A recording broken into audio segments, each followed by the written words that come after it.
Šodien es došos ciemos pie Gvido, ļoti aktīva un atraktīva jaunieša, kurš savas dzīves laikā ir izmantojis neformālās izglītības projektu iespējas un apceļojis vairāk kā 30 valstis, dzīvojis 5 no tām, kā arī daudzpusīgi audzis un pilnveidojis sevi tieši caur šo pieeju.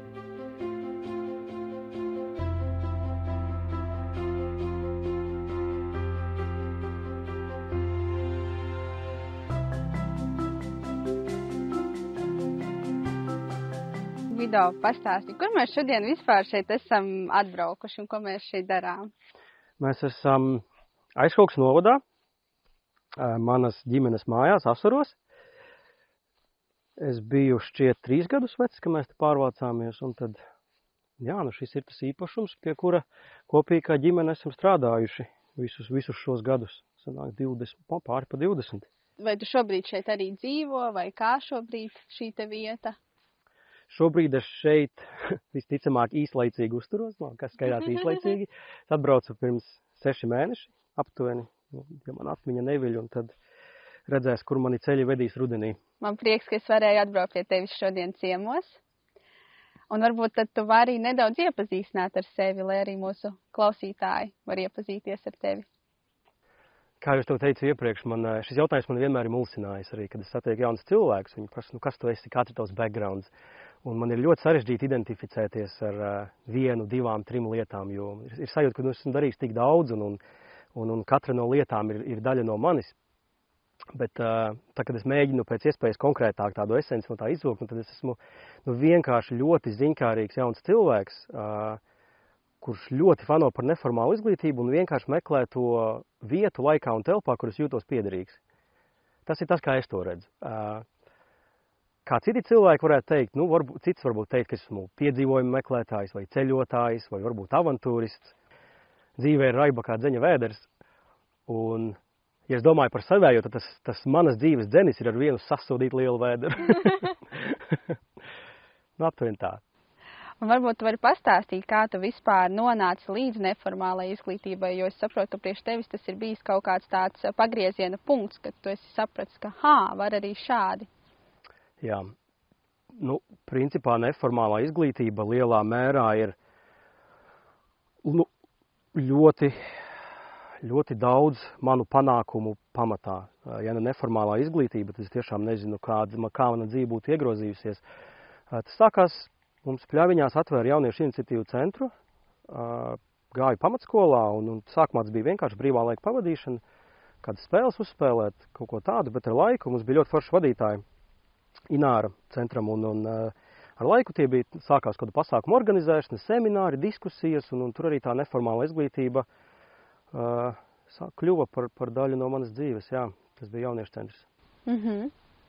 Un varbūt tu vari arī izskaidrot, kas ir šī neformālā izglītība, jo man liekas, šis termins sabiedrībā parādās aizvien vairāk, bet nedaudzi saprot viņa šo jēdzienu vai nozīmi vispār, un kāpēc ir vajadzīgi arī mācīties un izglītoties neformāli.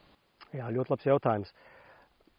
Manuprāt, vispirms ir mūsu tradicionāla izglītības sistēma, manuprāt, ir reducējusi to mācīšanās fenomenu līdz informācijas iegaumēšanai un akadēmiskiem panākumiem. Bet tas mācīšanās fenomens, viņš ir tik skaists un plašs, un mums ir 5,5 maņas ar pusi, jo tā ir tā staipīga atkarībā, cik mēs esam spirituāli katrs, jo ne visu vienmēr var izskaidrot. Un neformāla izglītība ir jebkāds apzināti organizēts mācību process, kas neatbilst tam tradicionālās izglītības standartam, kas ir klasē aiz sola, kur priekšā ir skolotājs, lektors un kas māca tādā veidā. Un tas izpaužas visdažādākajos veidos. Teātris, lomu spēles, diskusijas, grupu darbi, un tas saraksts ir nebeidzams. Jā, man liekas, ka tad, kad es arī saskāros ar šo neformālās izglītības jēdzienu, tā viena lieta, kas palika man, kā izskaidrot to cilvēkiem, kas nezinu, es vienmēr saku, ka tas ir mācīties darot. Ka tu mācies caur pieredzi. Tas nav kaut kas, kāds saka, teorēts, kur tu izstāsti iegaumē un atbildi, bet tieši caur to pieredzi. Un tad man ļoti, ļoti interesē tieši tava pieredze. Varbūt tu vari pastāstīt, kāds ir bijis šis ceļš un kas ir bijušas tavas spilgtākās pieredzes šajā ceļā. Spilgtākās pieredzes šajā ceļā?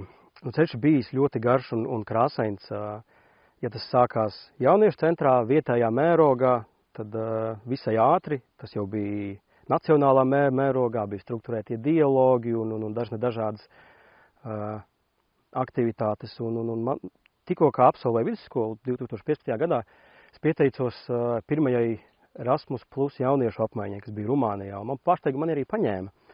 Un pēc tā projekta tas ir, atpakaļ ceļa vairs nebija. Tas bija katrs nākamais piedzīvojums, bija sākums vēl jauniem.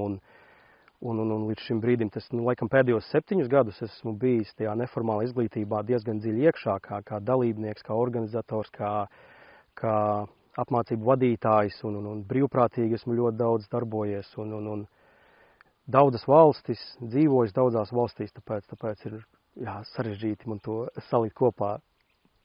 Jā, ļoti krāsains piedzīvojums. Ja man būtu tev varbūt jājautā kāds 1 līdz 3 highlighti no šīm te taviem braucieniem vai pieredzēm dzīvojot, kas ir tas pirmais, kas tev nāk prātā? Pirmais nāk prātā brīvprātīgais darbs Grieķijā, kur es pavadīju 10 mēnešus. Un jo vairāk laika pēc tā projekta paiet, jo vairāk redzu, cik viņš bija svarīgs manā dzīvē, kur es no ļoti, ļoti grūti salīdzināt, kāds cilvēks biju iepriekš un kā tas... Kāds tu biji iepriekš? Es iepriekš biju stereotipisks, aizspiedumains, homofobisks, visas tās lietas, ar kurām es nelepojos ar to, kas kādreiz biju. Un tāpēc man tā neformāla izglītība ir tik mīļa, kad es tiku no tās provinciālās viencētas domāšanas vaļā. Un šobrīd varu teikt, ka esmu cilvēks, ar kuru es pats lepojos. Un domāju, ka tas bija tas aizsākums tam visam, tas gada brīvprātīgais projekts. Ja vēl 2, prātā uzreiz nāk pēdējās apmācības, kuras bija par aktieru meistarību un teātri, ļoti spēcīgas un arī viss noteikti ar lielu ietekmi tajā, kā mana dzīve izvērtīsies turpmāk. Un ja vēl viens, droši vien brīvprātīgais darbs Vietnamā. Droši vien, ka tas bija ļoti aizraujoši. Kā tu tur nonāci un ko tur darīji? Pa cilvēkam satiku tajos pašos Erasmus projektos un bija viena meitene no Spānijas, kas teica, kā jūs varat braukt uz Vietnamu, darīt brīvprātīgo darbu, tur aptuveni stundu pusotru dienā, un viņi nodrošinās visus dzīvošanas izdevumus. Tas ir pārāk labi, lai tā būtu patiesība. Galvenais, ka tā programma jau nav finansēta ne no kā. Un es viņai teicu, ja tā ir patiesība, es braucu, un tas bija ļoti ātri. Tajā pašā dienā mēs sazvanījāmies ar tās organizācijas vadītāju, paņēma akadēmisko gadu no universitātes, pierunāja draugu, kurš joprojām dzīvo Vietnamā. Viņš arī paņēma akadēmisko gadu, un tā mēs aizbraucām un mācījām angļu valodu, sarunu valodu, vietējiem bērniem, pieaugušajiem. Ko tev liekas, ko šī pieredze tev iemācīja pašam par sevi? Visa kopumā vai tā pēdējā Vietnamā? Gan. Tā pieredze principā ir lielā mērā veidojusi visu, kas es esmu šobrīd. Pilnīgi visu. Man liekas, ka es nevaru salīdzināt, kāds cilvēks bija iepriekš un kāds esmu tagad, pateicoties tieši tai neformālās izglītības pieredzē. Kas ir mainījies tevī? Viss redzējums uz dzīvi. Es agrāk dzīvoju ļoti lielu pārliecību. Man liekas, ļoti viegli iekrist tajā slazdā, dzīvojot attālos reģionos, laukos. Liela pārliecība. Es zināju, kā pasaulē viss ir iekārtots, tie cilvēki ir labi, politiķi ir slikti, un viņš tāds, viņš šitās. Tas bija balts un melns. Ļoti balts un melns. Pat pelēka nebija latvietim ierastā. Dzirdēju ļoti interesantu citātu, kas man liekas ļoti patiesi, jo vairāk mēs ceļojot un pieredzot, mēs vairāk iemācāmies par to vietu, no kuras mēs nākam, nevis par to vietu, kur mēs ceļojam. Un tā visa tas mans redzējums uz dzīvi pasauli, viņš ļoti, ļoti ir mainījies. Man ir tiešām grūti iekstīt vārdos, tad ir tiešām pa lietai jātaisa saraksts un tad jāsaka šitas tas un. Teiksim tā, tagad, ja tu skaties arī uz tādu miedarbību ar cilvēkiem, kā tu pats jūties miedarbojoties ar cilvēkiem, vai ir kaut kas mainījies? Tu saki, bija šie te aizspriedumi, bija šie te stereotipi, tas bieži vien kaut kā mums patiesībā ierobežo šo te iespēju iepazīt cilvēku. Kā varbūt šobrīd, varbūt arī tur tu esi novērojis, kas ir mainījies, ja ir? Jā, man liekas, pats galvenais esmu iemācījies par sevi un kā es jūtos un teiksim, sociālos kontekstos. Jā, iepriekš vispār es pat nezināju, ka es sevi ierobežoju. Tāda bija pasaule, vai ne? Viņa bija vai nu melna, vai nu balta. Tagad katrs cilvēks ir jauna iespēja, tas ir kaut kas skaists, tie ir jauni iespaidi. Un, ja es mēģinu kaut ko konkrēti pateikt, ko es iemācījies par sevi un ar ko es joprojām cīnos, esmu ļoti trauksmīgs cilvēks sociālos kontekstos. Un man par pārsteigumu, es ļoti ilgi domāju, ka es neesmu. Es vienkārši, viss taču ir kārtībā, bet es vienkārši to biju ļoti labi iemācījies noslēpt. Un cilvēkiem nav nejausmas. Ļoti bieži cilvēki pārsteig, kas viņam pasaka, ka pavisam vienkāršā sociālā kontekstā es jūtos ļoti trauksmīgs un nervos. Un ar to es šobrīd ļoti cīnos, jo visu dzīvi esmu bijis. To es biju iemācījies, un tagad tā nākamā misija ir to atmācīties. Jo man liekas, ka vislielākās mācības, tās labākās tiešām, ka mēs atmācāmies lietas, kuras mums tagad nevajadzēja iemācīties. Un pastāsti, kas ir varbūt, teiksim tā, šis te ceļš, es saprotu, ir bijis ļoti iespaidiem bagāts. Kas ir bijuši varbūt tie izaicinājumi tajā ceļā? Kā vispār tava ģimene reaģēja uz tavām šīm te avantūrām doties visu laiku kaut kur pa pasauli un draugi? Kā tas viss mainījās? Ģimenē vienmēr bijusi ļoti saprotoša. Viņi ļoti ātri pierada, kad es pēc pirmā piedzīvojuma lecu nākamajā.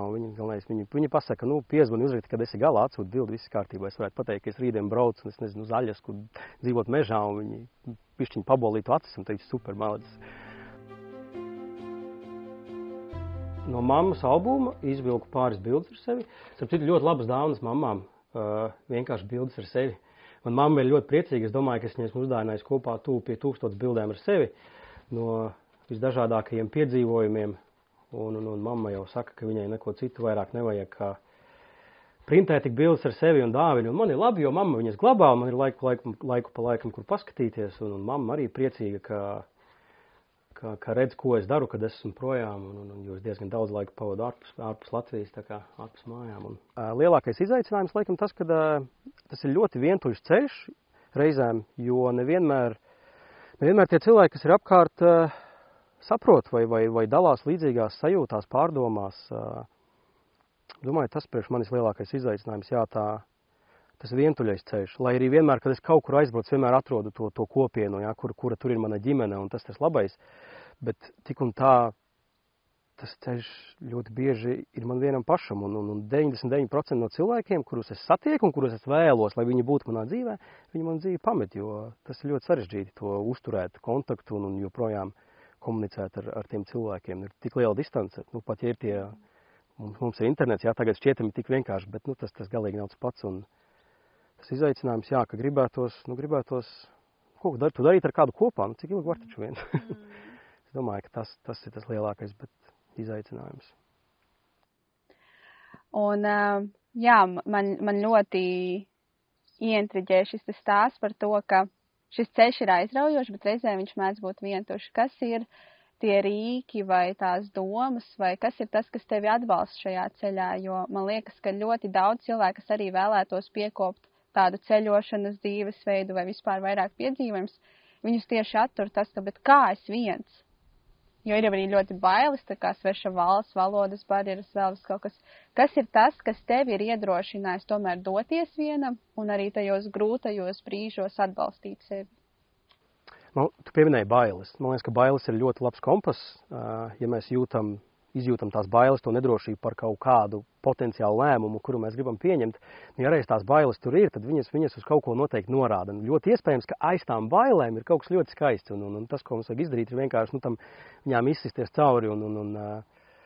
Tas, kā man tas ir izdevies, es vienmēr, man liekas, tas ir ļoti labs ieteikums vai padoms visiem. Man liekas, ir ļoti maz padomu, kurus var tiešām, man liekas, visiem ieteikt. Un ir tāds ļoti laba lieta, ko atcerēties, ir arī grūtos brīžos labākais, kur izdarīt, ir spērt vienu nedrošu soli uz priekšu, jo tas viens nedrošais solis, viņš beigās var izvērsties, un visticamāk arī izvērtīsies par kaut ko ļoti skaistu un fantastisku. Tas, kas man palīdz ar to visu sadzīvot un to darīt, tie ir cilvēki, kurus es satieku. Tas ir, man liekas, tas, kas mūs padara par cilvēkiem. Tas ir, satiktie cilvēki, tie pārdzīvojumi, kuros mēs dalāmies, tās jūtas, emocijas, tas viss kopā, un Tas ir tas skaistais un foršais, kas vienmēr liek atcerēties. Kas vēl, pārējie rīki ir tie, ar kuriem mēs cīnamies ar tiem dēmoniem, kas ir mūsu galvā, un tur katram ir individuāli. Man tā ir skriešana, tas man palīdz. Es jau ļoti sen savā dienas grāmatā rakstīju, ka ja es ikdienā skrietu, es nezinu, kā es dzīvotu, ko es darītu. Tas man noteikti palīdz. Kā tev liekas, kāpēc tev palīdz skriešana? Liels jautājums, es neesmu sev uzdevis. Man liekas, ka mūsu fiziskā veselība ir viens no tiem pašiem stūrakmeņiem tādam labam, veselīgam dzīvesveidam, lai mēs būtu priecīgi. Ir ļoti grūti iedomāties. Absolūti, jā. Man liekas, tas maģiskais trīsstūris ir mentālā veselība, fiziskā veselība un miegs. Man liekas, ka tie trīs, ja pie tiem trim strādā, tad tas noteikti nevar nepalīdzēt. Man liekas, ja kaut bišķiņi no katra, tad noteikti būs redzami tie uzlabojumi. Kāpēc skriešana palīdz? Nav bijusi neviena reize, kad pēc skriešanas es nejustos lieliski, pārliecināti vai spēcīgs. Tas strādā pilnīgi vienmēr. Grūtākais vienmēr iziet no mājas. Bet tas ļauj atslēgties. Tas ir tāds meditatīvs process un tāda atslodze prātam un tāda uzlāde pavisam noteikti. Kā tev liekas, kāpēc mums cilvēkiem vispār, jo man liekas kaut kā pēdējā laikā es aizvien vairāk dzirdu, ka cilvēki meklē laimi, un tā laime ir tagadnē. Un šie te procesi kā skriešana, kā meditācija, tāds viena veida fokus, viņš ļoti palīdz mums sajust šo te brīdi šeit un tagad. Varbūt vari padalīties, kas ir tas, kas tev palīdz sajust šo te brīdi šeit un tagad, jo tu pieminēji, es tagad tā nedaudz jau haotiski runājot, bet nekas. Tu pieminēji, ka pēc skriešanas tu jūti dažādas šīs te emocijas, pārliecību, tādu, tu pieminēji, tādu gandarījumu arī un tā tālāk. Un tai pašā laikā tu saki atslēgt prātu, tā kā restartēties, uzlādēties. Kā tev liekas, kāpēc tas vispār ir vajadzīgs? Grūti iedomāties, alternatīvas tam. Tas ir tas, kas mūsu piezemē ļauj sajust to brīdi. Ļoti pareizi, kā tu saki, ka tā laime ir tajā brīdī. Tagad tas ir process, visu dzīves domāju, ka tas ir galamērķis. Tā ir viena no lielākajām ilūzijām, kurā es dzīvoju, pie kuras es biju iemācīts, pēc kuras dzīvot. Kad kaut kad tajos 35 gadu vecumā man būs laba karjera, labs darbs un ģimene māja, un tad būs tā laime, vai nopirkšu to mašīnu, dabūšu to algas paaugstinājumu, un tad es taču dzīvošu labi. Tie ir ļoti lieli meli, iespējams lielākie meli, pēc kuriem es tiku dzīvojis. Tā laime ir tas moments, tas ir process, kā mēs tiekam no A līdz B, un tad no tā B līdz C, tas process ir atkal tā laime tur pa vidu. Prasīja, kas strādā, kas palīdz. Es arī meditēju, cenšos uzturēt tos paradumus, kas mani sazemē mazliet. Man prātam vispār raksturīgi ļoti skriet. Man liekas, ka ļoti liels hauss, man ļoti grūti atslēgties no savām domām. Es visu laiku domāju, visu laiku uztraucos par kaut ko. Un tās lietas palīdz no tā tikt vaļā. Bet tas ir arī baigais paradoks, ir ļoti grūti. Vai mums ir tik daudz lietas, kas novērš uzmanību, vai sociālie tīkli, tas ir ļoti liels dēmons, ar kuru es kaujos visu laiku. Un tas ir liels paradoks, paņemt 10 minūtes dienā un meditēt, neko nedarīt, elpot, vai ne, un būt klāt. Un tas ir kaut kāda iemesla dēļ tāds ļoti sarežģīti to paradumu uzturēt, bet viņš palīdz, bez šaubām, viennozīmīgi. Man prātā palika šī te frāze, kuru tu minēji, ka reizēm aiz tām bailēm slēpjas kaut kas ļoti, ļoti skaists. Vai tavā pieredzē, varbūt tavos ceļojumos vai vispār dzīvē ikdienā ir bijuši tie brīži, kad tu esi tik ļoti baidījies, vai tas viss ir bijis tik emocionāli grūti, ka tev ir bijusi tā sajūta, nafi, kas šitā vispār par dzīvi, ko es daru ar sevi, tādas ļoti lielas šaubas vai vēl kaut kas. Vai tev tā ir bijis? Un ja jā, tad kas tev palīdzēja tikt tam cauri? Un kā tev liekas, kas varētu palīdzēt arī citiem tikt cauri, jo mēs daudzi ar to cīnamies kaut kādos dzīves brīžos?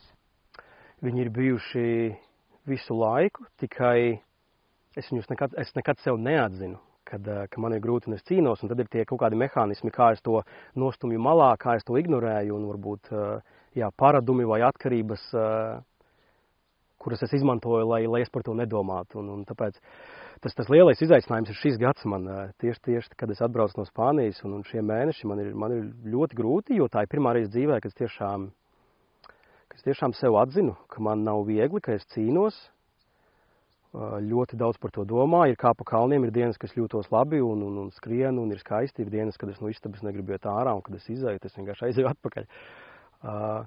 Kas palīdz, un es zinu, ka ar to jāstrādā, tur nav izējas.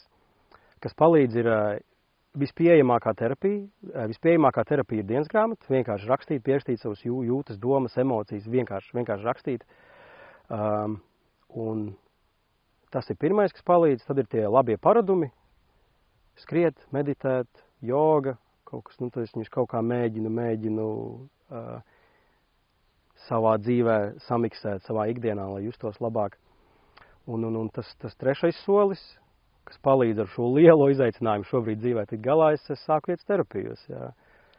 Man reizi nedēļā ir terapijas sesijas, un es to ļoti cerīgi lūkoju. Tas noteikti palīdz. Esmu ļoti nepacietīgs rezultātiem, bet realistiski tas nav nedēļas, 2 nedēļu darbs. Tas ir process atkal, un viņš var būt garāks, viņš var būt īsāks. Tas ir tas, kas palīdz. Es domāju, tās 3 lietas visvairāk. Ja, piemēram, kāds no mūsu klausītājiem varbūt arī jūt, es arī dzīvē sastopos ar trauksmi, man arī ir tādi sarežģītāki posmi, ilgstošāki. Un tu teici, šis te pirmais solis dienas grāmata. Vai tu viņu raksti kaut kā īpaši, vai varbūt varētu arī kaut kā padalīties, kā, piemēram, cilvēks, kurš to nav darījis, vai varbūt noliedzis šo te metodi kā iespējamu, kā to uzsākt darīt, lai palīdzētu sev? Nav pareizās un nepareizās metodes, vai ne? Ir vienkārši mēģināt rakstīt un atrast to, kas strādā. Vienkārši atrast to, kas strādā. Kā es to daru? Arī mainās pa laika posmiem. Pirms pāris gadiem es katru dienu rakstīju citātus, man bija kādas pozitīvās afirmācijas. Šobrīd es nejūtu tam tik lielu vajadzību to rakstīt tik intensīvi kā toreiz. Es vienkārši rakstu savus jūtas, ko es darīju šodien, kā konkrētas lietas man lika justies, kas bija tie personāži manā dzīvē, un es vienkārši rakstu. Un tas ir, tu ļoti interesanti jautājumu prasīja par to trauksmi, kas ir, es visu dzīvi domāju, ka mana trauksme ir, kā cilvēki jūtas mierīgi. Es nezināju, ka man ir trauksme. Man likās, tas bija mans standarts, kā cilvēki jūtas. Man likās, es esmu, tāds esmu, vai ne? Un tā ir ļoti jauna atziņa. Tikai pirms kādiem 6 mēnešiem es tiešām sapratu, ka es visu dzīvi esmu dzīvojis ar trauksmi. Visu dzīvi gandrīz. Un es vēl nemaz nezināju. Tā kā, tas pirmais solis, ja tu prasi kā sākt, ir tiešām mēģināt saprast sevi. Kas tas ir? Un tā, ka mums ir kaut kāda aizdoma, ka iespējams es esmu tādos kontekstos jūtos nemierīgs, vai man tā ir trauksme, vai man ir tā konkrētas domas atzīt sev. Un tas ir iespējams tas biedējošākais, tas lielākais solis, bet tā, ka mēs atzīstam sev, ka mēs tiešām ejam tam cauri, tad arī var tiešām tas process sākties, kā mēs to varam risināt. Un tas ir pilnīgi normāli, mēs visam tam ejam cauri, un tajā, ka mēs cīnamies, tur nav nekā apkaunojoša, tur pilnīgi nekā. Man gan ilgi likās, ka ir, un tāpēc jau mēs tam netiekam klāt, tāpēc mums jau arī, jā. Ko tu teiktu tam Gvido pirms 10 gadiem varbūt? Viņš varbūt ir atnācis tagad pie tevis interviju. Iedomājies, es esmu Gvido pirms 10 gadiem. Un tu noteikti atceries, kā tu jūties tajā savā dzīves posmā. Varbūt, kas bija tie izaicinājumi, varbūt kaut kādas bailes, varbūt tie nav 10 gadi, bet varbūt kaut kāds mazāks laika posms. Bet tam Gvido, kurš varbūt tajā brīdī kaut kur jutās nepārliecināts par sevi, nesaprotot, ko darīt un kā vispār, kas būtu tas, ko tu viņam teiktu? Viņš jau nezināja, ka viņš ir apjucis īsti. Viņš nezināja, ka viņš ir trauksmains vai bailīgs. Viņš vienkārši, kā es teicu, var baigo šķietami pārliecību, vai ne? Darīja to, ko izglītības sistēma no manis prasīja. Nosacītas, bija dumpiniecisks, bet reizēm vajadzīgi, reizēm nevajadzīgi. Viņam vajadzēja vienkārši piemēru, ka viņa ceļam nav jābūt tam, kuru no mums sagaida, tādam kā visiem, vai ne? Tam klasiskajam karjeras stāstam izmācies atzīmes, universitāte, labs darbs, kā jau es minēju, ja, un tad 40 gados ģimeni māju, tu būsi laimīgs. Viņam vajadzēja piemēru, ka tas nav vienīgais ceļš, mēs varam iet darīt kaut ko citu, mēģināt, un tāpēc tā viena no tām jaudīgākajām motivācijām priekš manis, tagad joprojām mācīties dzīvot un darīt, ir tas, ka es cenšos būt tas piemērs, kādu man vajadzēja. Man liekas, to man vajadzēja.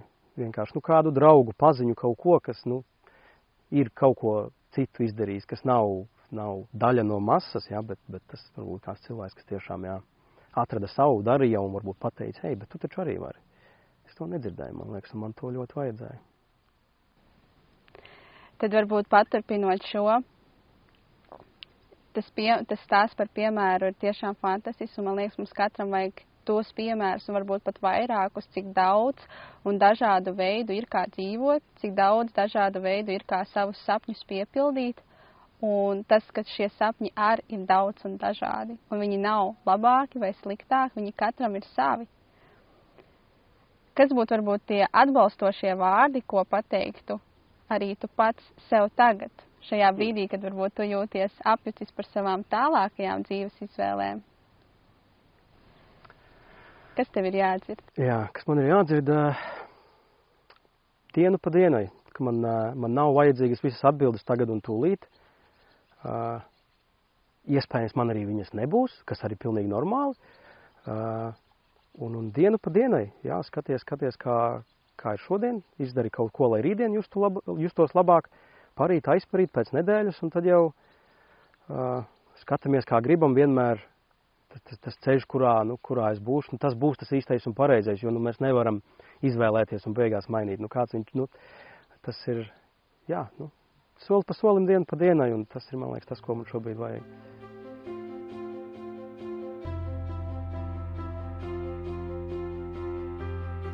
Pavisam nesen sapratu, ka šī bija pirmā reize, kad es izvēlējos citu identitāti, jo es pavadīju ļoti daudz laika spēlējot datorspēles un gameru vidē, visi izvēlas savus segvārdus. Manējais bija Upis, un joprojām ir gana daudz cilvēku, kas mani satiekot dzīvē, mani uzrunātu kā Upis, nevis Gvido. Man ir visādas vēstules no cilvēkiem, ar visādām domām, pateicībām par mani. Viņas viņām laiku pa laikam ir forši iziet cauri un atcerēties labās lietas par sevi. Tad man ir 4 medaļas no maratoniem. Rīga, Tallina, Atēnas un Barcelona. Šīs ar mani ir ļoti tuvas, jo viņas ir mans labākais rīks cīņā ar mentālo veselību. Tad man ir Norvēģijas hokeja izlases krekls ar visiem autogrāfiem un pateicības vārdiem. Thank you for everything, Gvido. Tas ir no komandas. Viņi bija ļoti priecīgi, ka sadarbojās ar mani veselas 2 reizes. Šī glezna ir mākslas darbs, ir no Japānas, kad es dzīvoju viesģimenē. Man liekas, ka mēs dzīvojam kādas 3 dienas viesģimenēs, un šo mākslas darbu man uzdāvināja viesmamma. Jā, tas man arī parasti stāvēja pie sienas, bet tā kā es tagad visu sapakoju kastēs, man viss stāv kastēs. Man viss ir kastēs, jo bardaks istabā ir tas pats, kas bardaks galvā. Ja tā ir viennozīmīga vienādības zīme, un es ar to ļoti bieži cīnos. Un es uztaisīju pirms 2 nedēļām, es sāku eksperimentu. Es pilnīgi visu, kas bija manā istabā, sakrāvu kastēs, un tagad es ņemu ārā tikai tās lietas, kad es viņas izmantoju. Un tad pēc kāda laika es tiešām redzēšu, kuras no tām lietām man dzīvē piešķir kādu vērtību vai nes prieku. Un ja viņas nenes ne vērtību, ne arī dod man kādu prieku, tad no viņām es noteikti atbrīvošos, vai nu pārdodot, vai ziedojot to, ko man nevajag. Un šobrīd 2 nedēļas eksperimentā viens no labākajiem lēmumiem manā dzīvē, jo ļoti viegli uzturēt tīru telpu. Un, kā es teicu, bardaks istabā ir bardaks galvā, un ja nav bardaka istabā, tad nav bardaka galvā, un par to es šobrīd esmu ļoti priecīgs.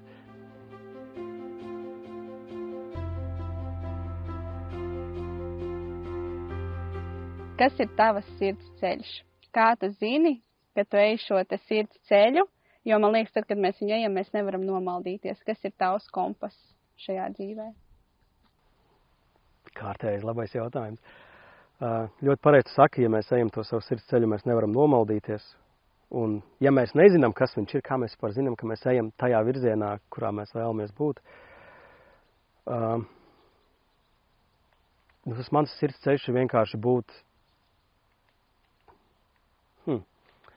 Vienkārši būt, jo es ļoti maz esmu piedzīvojis to sajūtu, ka esmu mierīgs un ka es vienkārši varu būt, ka man nav jāuztraucas, kur es būšu rītdien. Man viens no lielākajiem izaicinājumiem ir tas, kad man visu laiku šķiet, ka man ir kaut kur jābūt vai man kaut kas cits jādara. Un tas, mans tas sirds ceļš ir meklēt to vietu, kur es vienkārši varu būt, kur man nav jāuztraucas, un tas, kur es varu būt, ir visticamāk starp tiem cilvēkiem, kas man ļauj tā justies. Un tas mans sirds ceļš ir droši vien meklēt to cilvēcīgo sevī, to, kas mani padara par cilvēku, tās emocijas, jūtas un viss tas, ko es vienmēr biju apspiedis dzīvē. Tā kā, tas ir droši vien tas ceļš, kuru es dodos, un no viņa tiešām nevar nomaldīties. Tur tev ir ļoti liela taisnība. Paldies tev. Paturpinot tavu šo te ceļojuma pieredzi. Es domāju, ka daudzus skatītājus varētu interesēt, kā tad tas ir noticis praktiski, kā tu varbūt izvēlējies tās valstis, vai kā tu tur nonāci, un kā tas strādā tīri finansiāli, jo cilvēkam parastiem taču ir jāpelna. Jā.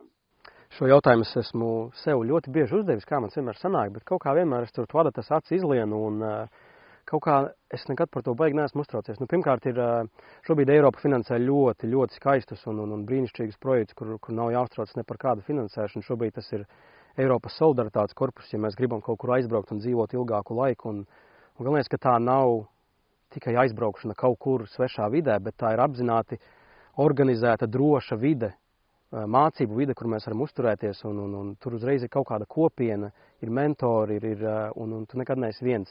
Un es domāju, tas ir lielā mērā pamatā tām, kādēļ tā mana pieredze ir bijusi tik veiksmīga, jo es nekad neesmu aizbraucis viens. Es izbraucu viens, bet es vienmēr, kā esmu ieradies, man vienmēr ir bijusi ģimene, kopiena, draugi, ar kuriem es tur uzturos, un tas faktors, ka man būtu jāmēģina iegūt draugi no nulles, pilnīgi izpaliek, un tas ir ļoti, ļoti būtiski. Un šie projekti, viņi nekad nav bijuši tik pieejami kā tagad. Nekad viņi nav bijuši tik pieejami kā tagad, un tas ir unikāls fenomens visā pasaules kontekstā, un tas ir pieejams tikai Eiropā. Ir projekti, ka var aizbraukt kaut kur tālāk, bet kad es runāju ar draugiem no Amerikas, kad es tur vēl biju, piemēram, viņi, lai atrastu kaut kādu finansētu programmu, kur viņiem visu nodrošina, tas ir tikai ar augstiem akadēmiskiem sasniegumiem vai kaut kādām īpašām stipendijām, bet tas ideālais jaunietis jau šajai programmai ir tieši tas, kuram vajag to iespēju, nevis tas, kurš jau ir visur bijis un visur redzējis. Daļa no tā praktiskā ļoti liela daļa ir bijusi Erasmus Plus programmas finansējumi garākos un īsākos projektos. Ja brauc, skatās citas valstis, Grieķijā bija tie 10 mēneši, tas bija brīvprātīgais darbs, tur man visu nodrošināja, vispār ne par ko nav jāuztrauc, vienkārši galvenais aizbrauc. Galvenais pasaka, jā, tu brauc, un galvenais esi tur. Un tas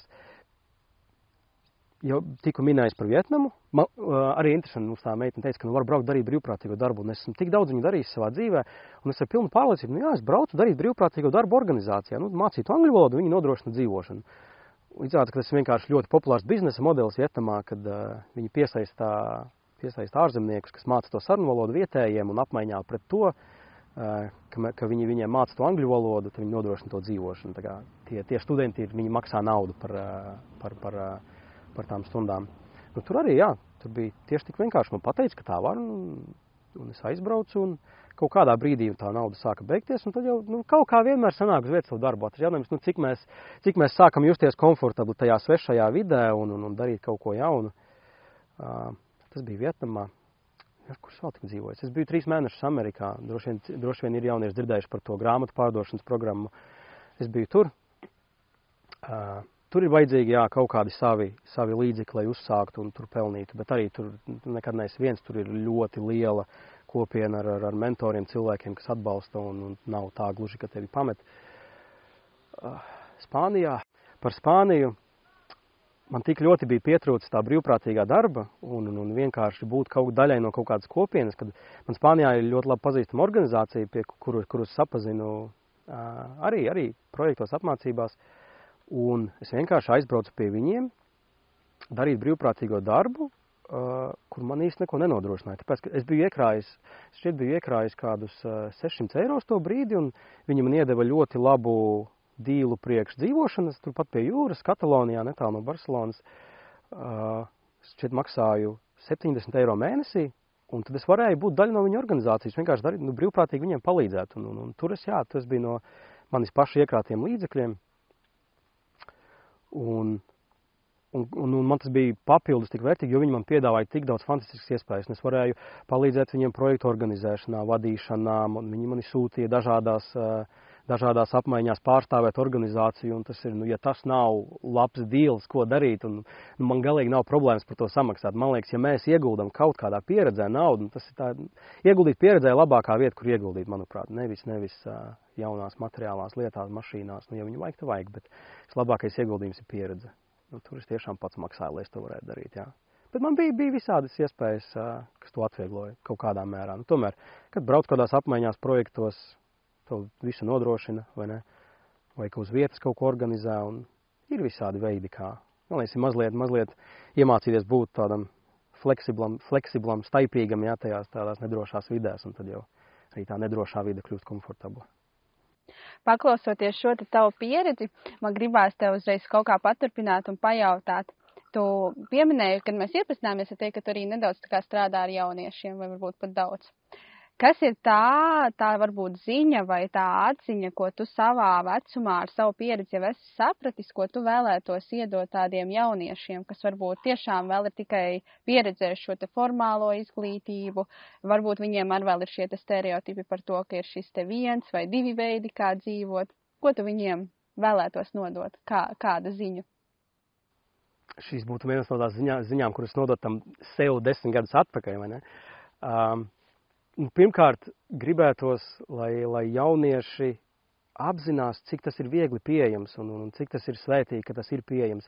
Es nebiju jaunietis, kurš bija sasniedzis visu vai ir visvairāk panākumiem vai tas, kurš izdarījis visvairāk un nezinu, pēc kādiem kritērijiem tu izvērtēts. Bija vienkārši parasts, pavisam pazudis jaunietis vidusskolā, kurš nezināja, ko grib darīt un aizgāja studēt galīgi kaut ko. Es izdomāju, kur es iestājos pirmajā universitātē pa ceļam uz universitāti iesniedzot dokumentus, kas ir vispār absurdi. Pirmais tas, ka tās iespējas ir tieši jums. Viņas nav tiem, kas ir izdarījuši visvairāk. Jā, tieši tiem, kuriem vajag. Ja kādam ir pakausītā doma, ka es gribētu iepazīt, kultūras vai aizbraukt kaut kur pieredzēt, tad tas milzīgais finansējums tajā Erasmus programmā ir tieši tam jaunietim. Gribētos, lai to saprot, un tāpēc es arī visu laiku to skandinu un stāstu cilvēkiem, tāpēc es arī savu organizāciju atvēru, lai es varu tos piedāvāt tās pašas iespējas, kuras biju. Jo varbūt no malas tā izstāsta, ka sociālajos tīklos liek, es tur biju Portugālē, bildes no Vietnamas, vēl kaut kur. Tas nav tāpēc, ka es tiešām varu vairāk vai esmu spējīgāks vai kaut kur neesmu pavisam vienkārši parasts jaunietis, kurš vienreiz aizbrauc un sapratu, ka tas ir viegli pieejams. Un viņš ir... Un izmanto tās iespējas. Jā. Un tagad, kad es tam esmu gājis cauri pieredzējis, kā var neizmantot. Tas ir, jā, un ne par velti, ja tieši liela daļa no tā visa manā dzīvē ir bijusi tieši tā Erasmus Plus programma, kas ir jauniešiem, tas finansējums, un ne bez iemesla Erasmus Plus programma ir veiksmīgāka apmaiņas programma pasaulē, vēsturē, punkts. Nav veiksmīgākas apmaiņas programmas kā tā, un finansējums ir tikai palielinājies. Tas nozīmē, ka arī Eiropas Savienība redz tos rezultātus, ko viņi ar to grib sasniegt, un viss, ko viņi grib vienkārši, lai jaunieši brauc, pieredz, mācās un lauž stereotipus, sadraudzējas un dzīvo skaistu, iekļaujošu dzīvi, skaistā iekļaujošā vidē. Un, kas var būt vēl labāks par to, man ir tiešām grūti iedomāties. Tas man kaut kā sasaucas ar to tavu kompasu dzīvē, meklēt to cilvēcīgo sevī un būt. Man liekas, ka tas ir arī kaut kas tāds, ko šīs te iespējas paver, kur mēs aizvien vairāk iemācāmies to, cik mēs patiesībā visi esam līdzīgi kaut kādā ziņā, ka mēs ejam cauri līdzīgām problēmām un ka patiesībā tas mūs visus ļoti arī vieno un ka mēs varam, kāds saka, sadraudzēties un dzīvot iekļaujoši un pieņemošā vidē. Absolūti. Neformālā izglītība par man ir iemācījusi principā visu, ko es zinu par sevi. Un ļoti interesanti, kad es biju 2. universitātē, es biju nostudējis pusotru, varbūt vai 2 gadus, es precīzi neatceros, un man bija ļoti grūti pieņemt to lēmumu, vai es gribu turpināt, vai arī es gribu iet projām. Jo man joprojām bija tā sajūta, taču veiksmīgs izglītos cilvēks, viņam taču ir vismaz bakalaurs jāiegūst, un es otrā universitāti mēģināju. Un es tajā brīdī tiešām sev pateicu tā, es sāku skaidīt uz pirkstiem, kas ir tās lietas, kas manu dzīves kvalitāti tiešām ir uzlabojušas, vai ne? Un tur ir manu dzīves kvalitāti, tiešām es liku uz pirkstiem, tur ir fiziskā veselība, tur ir mentālā veselība, tur ir attiecības spēja komunicēt, un emocionāla inteligence. Tie ir tie 5 stūrakmeņi, kurus es tā uzreiz varu pateikt. Tu, protams, var likt klāt, var kaut ko ņemt nost, var kādu zem kāda vēl palikt. Tas tās galvenās. Un tad es sāku domāt, ko no tā visa es dabūju neformālajā izglītībā un ko no tā man ir devusi universitāte. Un tie svari ir vienkārši, es nevaru pat salīdzināt, kā manu dzīves kvalitāti ir uzlabojusi neformāla izglītība un tas, ko es darīju universitātē. Un tad, kad es sev to atzinu, tad es tiešām no tās universitātes gāju projām, jo tas nebija priekš manis. Bet ir svarīgi, laikam, pateikt, ka ja tas priekš cilvēks strādā, ja tā formālā izglītība, akadēmiskais virziens, ja tas ir priekš viņa super, esmu tikai priecīgs. Vienkārši tas, ko es saku, ka tam nav jābūt visiem. Jā, ka nav šis te viens veids, bet ir dažādi, un kādam tas der, un kādam tas neder. Un man to bija ļoti grūti sev atzīt un pieņemt. Es kā zināju, vai ne, kad es jau biju tomēr ceļojis, pieredzējis, piedalījies, kur tik nebiju. un tik un tā, cik gadi, es nezinu, 3 vai 4 gadi atpakaļ, es aizgāju no universitātes otrās. Un man bija jau tad man bija grūti pieņemt, kad es taču varu būt veiksmīgs cilvēks bez augstākās izglītības. Vēl tad, to bija grūti pieņemt, bet tagad esmu tiešām mierā. Man tas nebija priekš manis, tas nestrādāja man, un man daudz vērtīgāka bija tieši tā neformālā vide, kas ir viss, kas manā dzīvē ir gandrīz tiešām viss. Varbūt tu vēlies padalīties, kas ir tāds kaut kāds tavs nākamais virziens? Jā, man ir principā 2, varbūt 3 varianti, starp kuriem es vēl šaubos. Viens iespējamākais ir braukt atpakaļ uz Vietnamu, jo man ļoti labs draugs tur joprojām ir. Mēs ikdienā regulāri tiešām ļoti, ļoti daudz sazinamies un gribas vienkārši atkal viņu satikt un kopīgi ielikt kādā avantūrā. Un tad man bija variants, sapnis, doma, nobraukt ar velosipēdu pa Amerikas rietumu krastu no Kanādas, teiksim, līdz Dienvidamerikai, kaut ko tādu. Vai nu tur, tad vai arī tāds garš pārgājiens kaut kur vai pāri Amerikai vai kaut ko tādu. Man prasā tādu baigu avantūru kādu laiku jau. Tāda sajūta, ka es ļoti ilgu laiku neesmu neko dullu izdarījis, un tāpēc gribas atkal sajusties mazliet dzīvākam.